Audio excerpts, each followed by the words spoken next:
ఈ నెల 23 early morning 1:45 1:45 early morning వేకోజామున వైకుంఠ ద్వార దర్శనం మొదలవుతుంది. జనవరి 1వ తేదీ రాత్రి 12 గంటలకు వైకుంఠ ద్వారాన్ని మూసివేయటం జరుగుతుంది. ఈ 10 రోజుల పాటు వైకుంఠ ద్వార దర్శనం ఉంటుంది. 10 రోజుల పాటు వైకుంఠ ద్వార దర్శనానికి విశిష్టతను గురించి, ఈ 10 రోజులు ఎందుకు ఉండాలి అనే దాని గురించి పలుమార్లు భక్తులకు తెలియజేయడం జరిగింది. మన ఆర్ష గ్రంథాలలో, పురాణాలలో ఈ 10 రోజుల వైశిష్ట్యతను చాలా చక్కగా వివరించారు. ఇది థియరీ ఆఫ్ రిలేటివిటీ పైన ఆధారపడినటువంటి ఒక విశిష్టమైనటువంటి ఒక ప్రక్రియ. వైకుంఠంలో శ్రీ మహావిష్ణువు నివసించేటువంటి వైకుంఠంలో ఒక్కరోజు ఆయనకు భూలోకంలో మనకు 1 సంవత్సరంతో సమానం.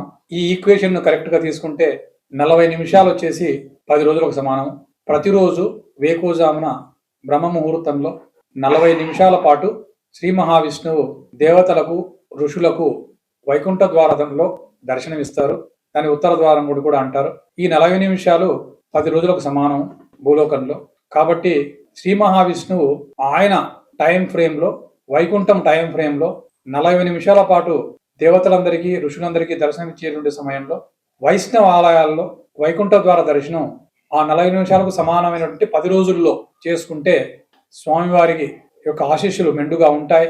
శ్రీ మహావిష్ణువును ప్రత్యక్షంగా దర్శించుకున్నటువంటి ఒక తృప్తి కలుగుతుంది అనేది మన నమ్మకం. కాబట్టి ఈ 10 రోజులు వైష్ణవాలయాల్లో వైకుంఠ ద్వార దర్శనం తెరిచి ఉంచుతారు.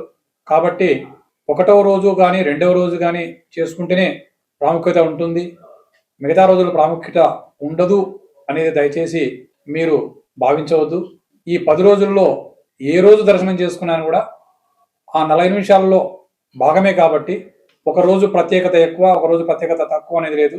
అన్ని 10 రోజులు కూడా సమానమే. కాబట్టి భక్తులు ఈ విషయాన్ని దృష్టిలో ఉంచుకొని అన్ని రోజులు సమానమే అని అనుకుని ఒకటే రోజు అంటే ఫస్ట్ డేనే అందరూ వచ్చి మీరు ఇబ్బంది పడకుండా, అడ్మినిస్ట్రేషన్ ఇబ్బంది గురికి చేయకుండా 10 రోజులు సమానం. కాబట్టి 10 రోజులు ఎప్పుడైనా లీజర్గా రావాలని చెప్పేసి మీ అందరికీ నేను విజ్ఞప్తి చేస్తూ ఉన్నాను.